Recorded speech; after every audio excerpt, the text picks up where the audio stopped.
Di peradaban Mesopotamia itu pertama kali ditemukan roda. Sekarang roda digunakan nggak sampai? Ada nggak sih kalau perbedaan dulu dengan sekarang rodanya itu? Kalau dulu masa dulu di zaman Mesopotamia rodanya terbuat dari apa?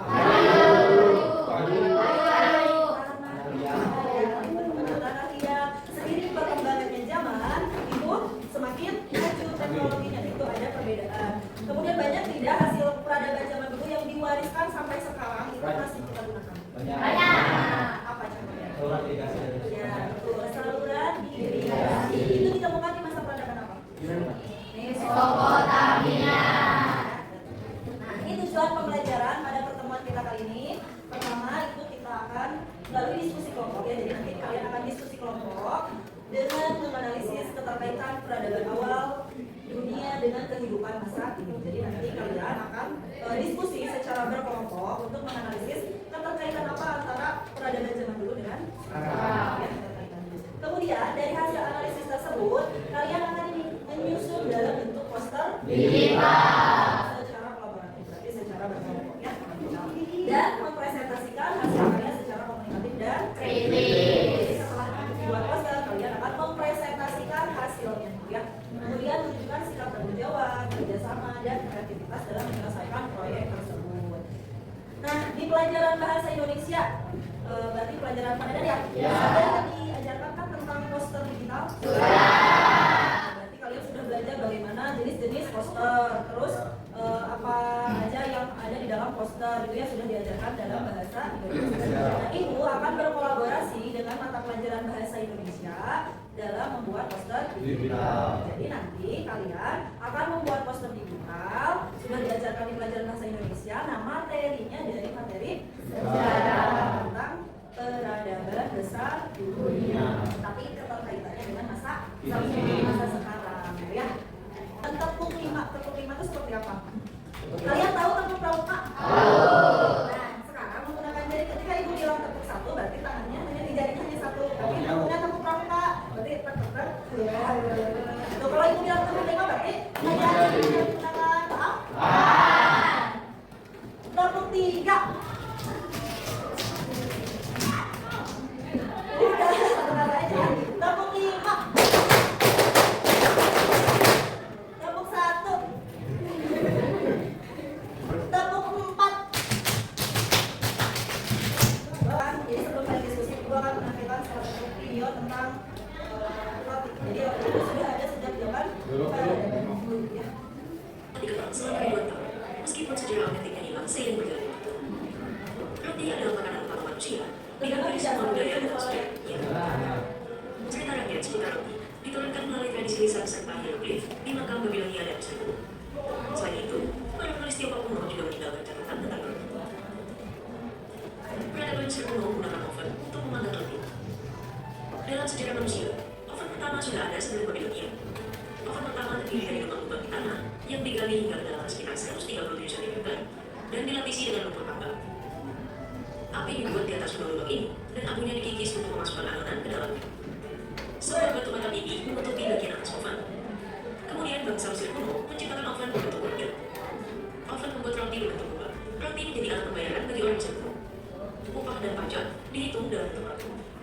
Lukisan-lukisan di dinding makam Mesir kuno menunjukkan bahwa memanggang sekitar abad ke-25 sebelum Masehi adalah sebuah seni. Bangsa Mesir kuno adalah bangsa pertama yang memperkenalkan kaki langsung ke dalam kaki mereka.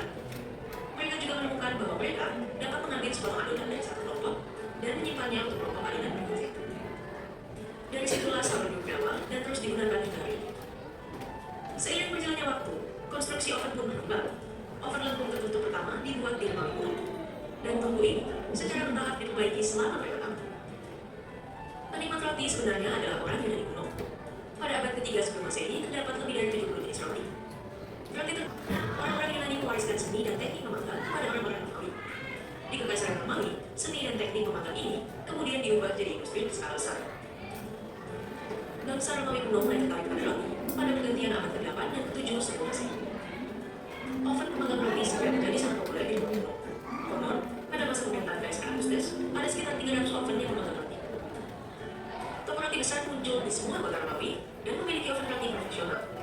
Oven itu dapat memanggang roti dalam jumlah size serius. Perkembangan roti selama berabad-abad dalam sejarah dia. Penampilan dan sifat roti mengalami perubahan secara signifikan selama berabad-abad. Semua ini memberikan kemajuan signifikan dalam teknik memanggang dan penemuan beragam bahan roti. Bentuk roti paling orisinal dipanggang dalam api di atas batu panas, jeruji dan terbayang logam. Memanggang kue dadar di bawah panci kalian yang dilapisi air panas mendorong penemuan oven baru. Oven roti dibentuk kubah dengan lubang samping untuk terikat. Model oven ini bertahan dari zaman Romawi hingga zaman modern. Sudah dilihat tadi videonya? Nah, bagaimana peninggalan awal dunia masih mempengaruhi kehidupan kita saat ini? Ada tidak pengaruhnya di peradaban awal sampai saat ini? Kalau dari video tadi apa? Tidak apanya? Berarti dari zaman dulu peradaban mulai dari Mesopotamia ya itu sudah ada alat untuk memanggang. Kalau di zaman dulu menggunakan apa? Karena terus pakai abu yang dipanaskan kan ya. Kalau sekarang seiring berjalannya waktu, seiring berkembangnya zaman itu sudah berubah menggunakan apa? Oven ada sampai sekarang dari oven kompor sudah ada oven seiring berkembangnya waktu dan perubahan zaman. Kalau dulu pakai tungku, kalau sekarang menggunakan listrik. Dari video tersebut berarti kan sudah ada perkembangan dari zaman peradaban sampai saat ini. Sudah ada sejak zaman dulu. Nah, dari belajar sejarah inilah kita mengetahui bahwa ternyata yang sering kita gunakan sehari-hari, yang sering kita makan sehari-hari itu sudah ada sejak zaman peradaban kuno ya. Oke, nah tadi sesuai tujuan pembelajaran di awal, kita akan berdiskusi kelompok ya. Ibu akan bagi kalian menjadi 6 kelompok sesuai dengan kelompok yang minggu kemarin sudah dibagi ya. Yang 6 kelompok masih ingat kelompoknya? Oke, nanti kan kalian itu akan buat poster digital, tapi sebelum poster dibuat, kalian akan menganalisis dulu dari LKPD yang telah ibu buat. Jadi nanti kalian setelah menganalisis baru dibuat poster dan nanti hasil yang terbaik itu akan diupload ke IG-nya sejarah ya, jadi nanti bisa kalian lihat IG-nya sejarah karena nanti penilaiannya oleh ibu dan hanya dengan guru bahasa Indonesia. Oke, silakan duduk berkelompok, kelompok 1, 2, 3, 4, 5, 6 di sana ya. Dua kan bagi LKPD-nya.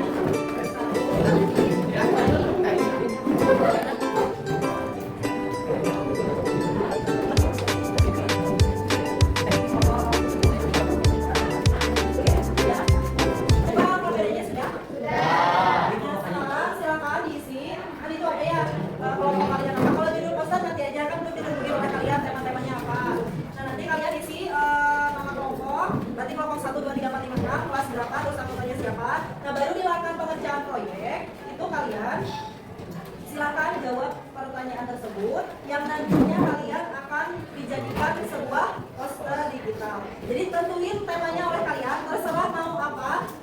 Yang terpenting itu mulai dari peradaban Asia, Afrika, dan Eropa. Pilih salah satu mau peradaban mana, kemudian mau tentang segi apanya boleh bebas, terserah kelompok kalian diskusikan. Misalnya mau ambil dari Mesopotamia, peradaban Mesopotamia, oh ternyata saya mau ambil yang teknologinya misalnya. Nah, analisis oleh kalian, ada nggak sih dari teknologi Mesopotamia itu yang masih ada keterkaitannya dari zaman dulu sampai sekarang, sampai saat ini, gitu ya, paham? Nah, so juga di LKPD-nya, boleh dijawab. Ada yang mau ditanyakan dulu tidak? Tidak. Kalau ada yang bertanya, nanti silakan jangan suka-suka untuk bertanya gitu. Barangkali ada yang kurang paham, ya. Gimana ya? Ya, mau tentang apanya? Ada roda, irigasi, sama jadi itu maksudnya apa? Jadi sampai tadi kan tentang temanya tentang peradaban Mesopotamia dalam bidang internet. Jadi boleh kamu juga ada dunia nggak usah nanti pas presentasi mah tinggal saya proses dari kelompok apa akan membahas dulu nggak usah perkenalan anggotanya sendiri ya nggak usah perkenalan. Ada lagi yang mau bertanya? Oh iya, untuk pengeditan poster digitalnya kalian boleh bebas menggunakan aplikasi apa saja. Ya, barangkali selain Canva ada lagi aplikasi lain yang kalian lebih tahu, lebih paham, boleh bebas ya. Jadi tidak hanya terpaku ke aplikasi Canva, boleh aplikasi-aplikasi yang lain.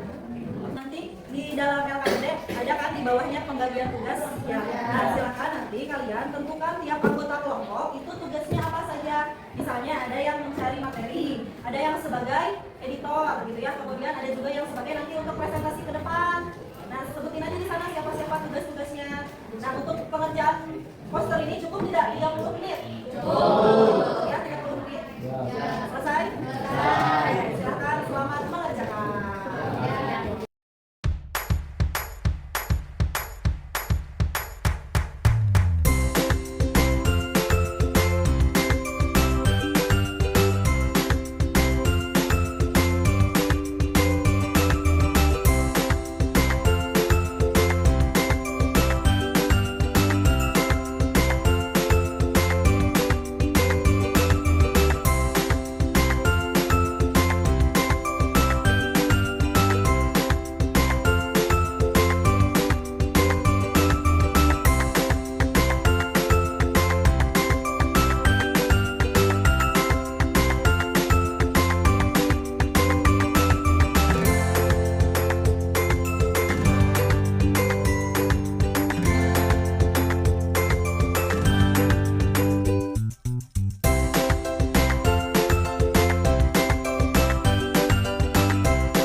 Tidak akan berurutan, tapi akan secara berhubung sinyal di sini agak susah.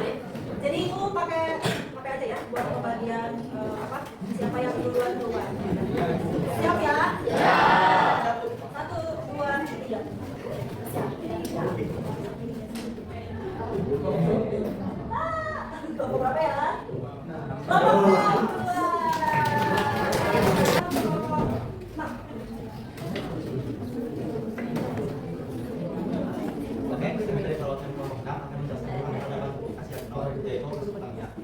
dalam proses IPTEK.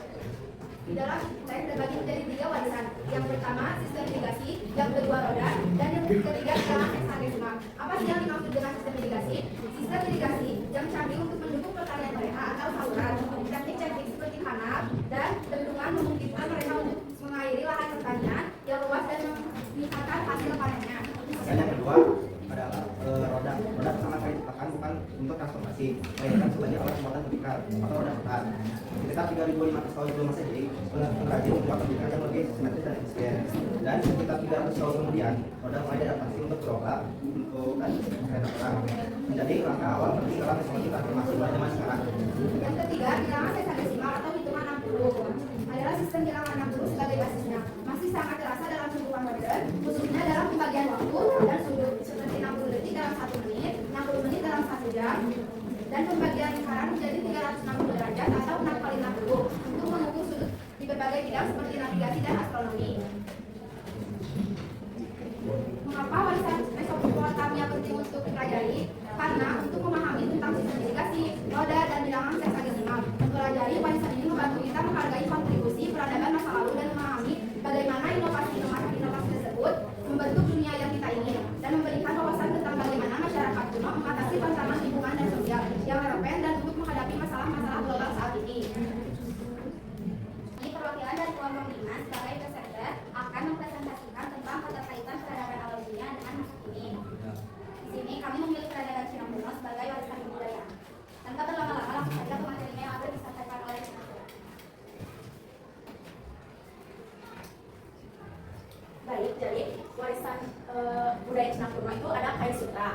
Nah, warisan ini masih berpengaruh hingga sekarang, yaitu digunakan sebagai membuat pakaian.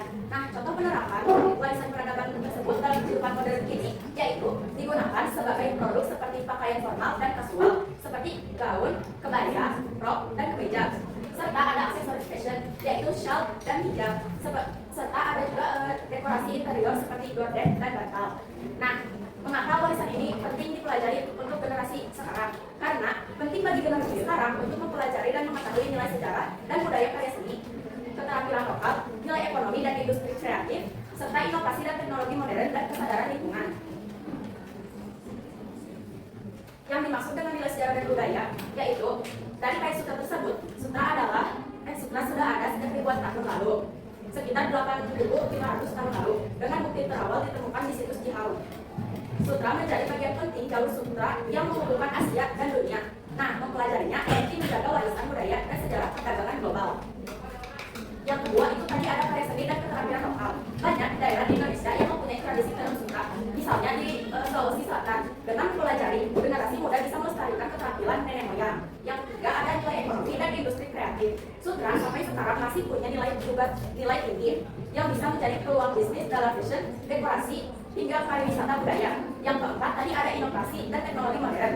Generasi muda bisa memanfaatkannya untuk riset atau produk modern. Contohnya di bidang medis bisa menjadi benang operasi. Yang terakhir ada kesadaran lingkungan. Sutra alami ramah lingkungan dibanding dengan bahan sintetis. Teman-teman, sekian presentasi dari kelompok kami. Mohon maaf atas kekurangan dan kesalahannya. Wassalamualaikum warahmatullahi wabarakatuh. Waalaikumsalam warahmatullahi wabarakatuh.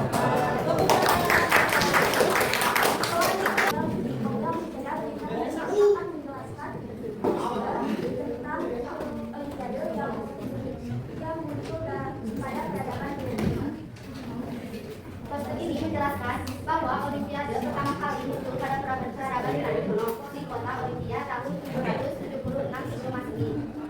Awalnya Olimpiade ini dilaksanakan sebagai penghormatan kepada dewa Zeus dan menjadi ajang olahraga serta persatuan bangsa Yunani. Tradisi ini kemudian dihidupkan kembali pada tahun 1896 sebagai Olimpiade modern yang masih diselenggarakan hingga sekarang setiap 4 tahun sekali. Olimpiade ini sebagai simbol sportivitas, perdamaian, dan persatuan bangsa-bangsa di dunia. Yang dapat kami sampaikan, mohon bila ada kekurangan. Wassalamualaikum warahmatullahi wabarakatuh. Tepuk tangan. Baik teman-teman, kami dari kelompok 3 akan mempresentasikan sekaligus membahas warisan hukum dan politik peradaban Roma kuno. Baik, di sini saya akan menjelaskan tentang warisan peradaban Roma kuno. Ada yang pertama, konsep politik dan hukum ekonomi modern. Konsep politik adalah sistem pemerintahan modern seperti demokrasi, parlemen, dan pengusahaan kekuasaan. Hukum ekonomi adalah prinsip bahwa semua warga negara memiliki kedudukan yang sama di hadapan hukum dan pemerintahan. Mengapa sih warisan ini penting untuk dipelajari oleh generasi sekarang? Karena memahami konsep ini membantu generasi mendatang untuk menghasilkan masyarakat yang adil, menghasilkan standar manusia yang konsisten, dan memperdayakan masyarakat untuk mengelola kesehatan. Baik teman-teman, mungkin kemudian Waalaikumsalam warahmatullahi wabarakatuh. Kami perwakilan dari kelompok 1 akan menjelaskan mengenai dua bangunan bersejarah peninggalan peradaban Mesir kuno. Ini kami akan menjelaskan dua bangunan peradaban Mesir kuno. Yang pertama akan dijelaskan. Baik, masih saja ke materi. Jadi yang kami akan bahas yaitu piramida dan Sphinx. Jadi piramida Giza dibuat sekitar 2580 sampai 2560 sebelum Masehi pada masa kerajaan lama oleh Firaun Khufu. Adapun Sphinx dibuat sekitar 2500 sebelum Masehi pada masa dinasti keempat oleh pemerintahan Firaun Khafre. Ada fungsi piramida Giza dan Sphinx pada zaman dulu dan zaman sekarang. Pada zaman dulu, piramida Giza berfungsi sebagai makam Firaun, simbol keagungan serta dari bangsa Mesir. Sedangkan Sphinx berfungsi sebagai penjaga kompleks piramida, melambangkan kekuatan, independensinya dan kebijaksanaan di untuk para manusia. Sedangkan sekarang keduanya berfungsi sebagai peninggalan sejarah, ikon kebudayaan Mesir kuno, objek wisata dan bahan arkeologi. Baik teman-teman, jadi sekali lagi Cuma itu penjelasan dari semua kami. Wabillahi taufiq wal hidayah. Wassalamualaikum warahmatullahi wabarakatuh. Waalaikumsalam warahmatullahi wabarakatuh. Berdirinya kami di sini akan mempresentasikan tentang hasil peradaban ilmu pengetahuan meski kuno yaitu sistem kalender. Baik, Apa sih sistem kalender itu? Sistem kalender itu gunanya untuk penyusunan waktu yang membagi periode waktu ke dalam bentuk tanggal, bulan, hari, dan tahun. Ini tuh yang pertama kali ditemukan oleh mesin kuno, dan ini yang pertama kali dibuat oleh mesin kuno. Dan kalender ini itu kalender yang digunakan sampai sekarang itu, dan penemunya itu Paus Gregorius pada tahun 1582. Kalau ini mah enggak itu mas sekitar 4000 tahun yang lalu. Warisan peradaban ini berpengaruh bagi kehidupan sehari-hari, yaitu gunanya untuk menentukan tanggal, kegiatan sekolah, kerjaan, dan liburan. Dengan adanya kalender, kita bisa tahu hari, tanggal, bulan, dan tahun. Dan kalender juga bisa menjadi acuan dalam perhitungan hari besar keagamaan dan perayaan nasional. Warisan ini sangat penting untuk generasi sekarang, karena dengan memahami asal-usulnya, membantu generasi sekarang menghargai ilmu pengetahuan masa lalu serta memahami pentingnya manajemen waktu bagi kehidupan modern. oke, sekian dari kelompok kami. Mohon maaf bila ada kekurangannya. Wassalamualaikum warahmatullahi wabarakatuh. Waalaikumsalam warahmatullahi wabarakatuh. Wah, ternyata bagus-bagus, hebat-hebat ya hasil karya-kalian. Kita tepuk hebat dulu. Gimana tepuk hebat? Tepuk hebat. Hebat, hebat, hebat, hebat. Tadi kan udah ya presentasi. Nah, barangkali nih ada yang mau ditanyakan dulu ke teman-temannya. Biar kalian ada yang penasaran, pengen ditanyain, boleh silakan. Siapa yang mau bertanya? Kan kelompok 4, kelompok dulu silakan. Mau bertanya ke siapa? Ke kelompok 6. Berdiri kan? Perkenalkan, nama saya Sati Marianti, perwakilan dari kelompok 4, ingin bertanya kepada kelompok 6. Apa yang dimaksud dengan sistem bilangan seksagesimal dan bagaimana pengaruhnya sampai sekarang? Oke, kelompok 6 silakan dijawab. Sebelumnya itu memperkenalkan diri, saya Cindy dari kelompok 6 izin menjawab. Jadi jawabannya itu sistem bilangan seksagesimal adalah sistem bilangan kuno yang menggunakan basis 60 berbeda dengan sistem desimal modern yang digunakan basis 10. Pengaruhnya masih terasa hingga sekarang dalam pengukuran waktu dan sudut, seperti 1 jam dibagi menjadi 60 menit dan 1 menit dibagi menjadi 60 detik. Cukup. Gimana kelompok 4? Cukup?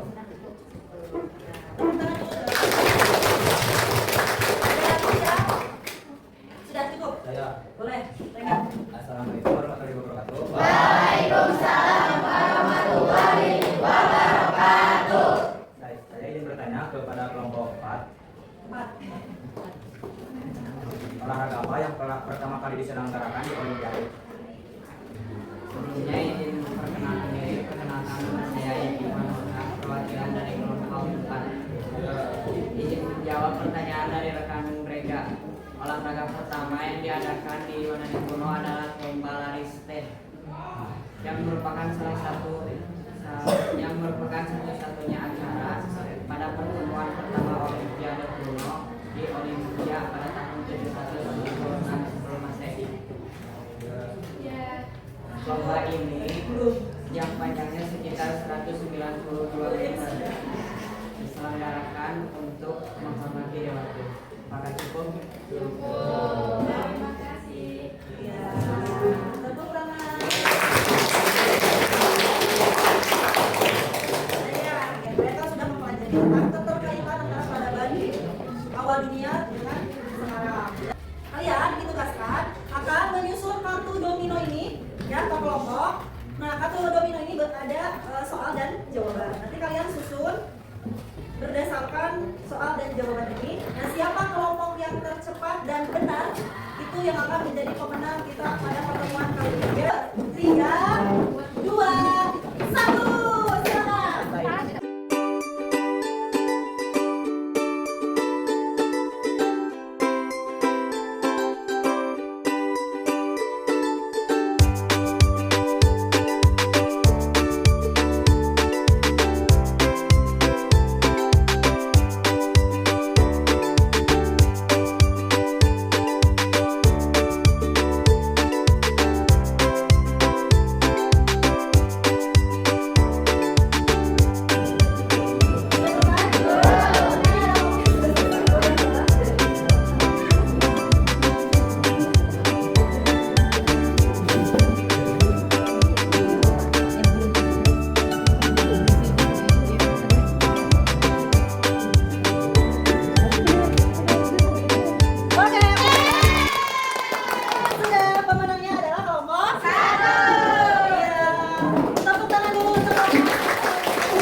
kalian?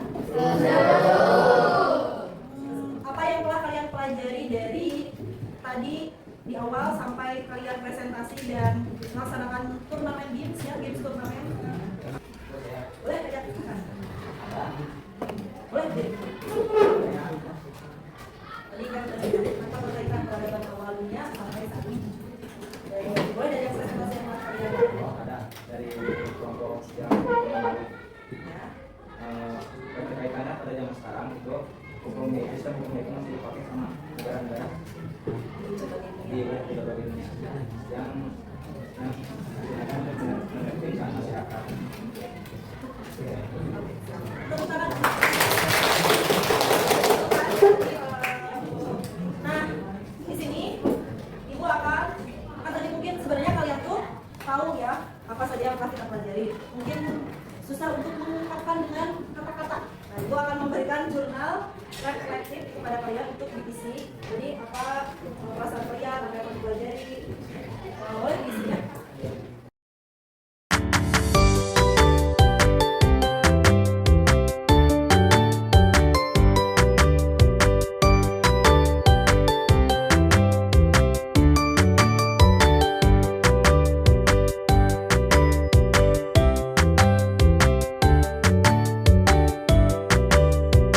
Tadi sudah disimpulkan bahwa kita telah mempelajari keterkaitan peradaban awal dengan peradaban masa kini. Berarti sudah ada keterkaitannya. Salah satu contohnya dari peradaban Mesopotamia yang paling kita rasakan itu tadi ada penemuan, ada kemudian ada juga penanggalan atau juga sistem dan juga angka ya yang angka 60. Jadi penentuan waktu bahwa 1 jam itu ada 60 menit, 1 menit ada 60 detik. Itu kita rasakan sampai saat ini, sampai detik ini. Nah itulah apa sih jadi manfaatnya kita belajar sejarah. Jadi kita tahu bagaimana sejarah zaman dulu yang berpengaruh sampai saat ini.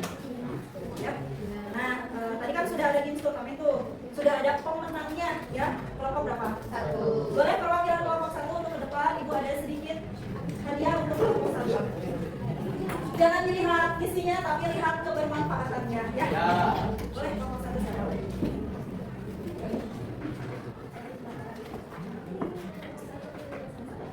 Tepuk tangan dulu. Thank you. Terima kasih. Nah, pertemuan kita cukupkan sampai di sini. Untuk pertemuan selanjutnya kita akan mempelajari tentang peradaban Amerika kuno. Ya. Jadi silakan baca-baca di rumah tentang peradaban Amerika kuno. Untuk mengakhiri pertemuan kita kali ini, sedikit pantun, Guru Irian, Guru Cendrawasih. Terima kasih.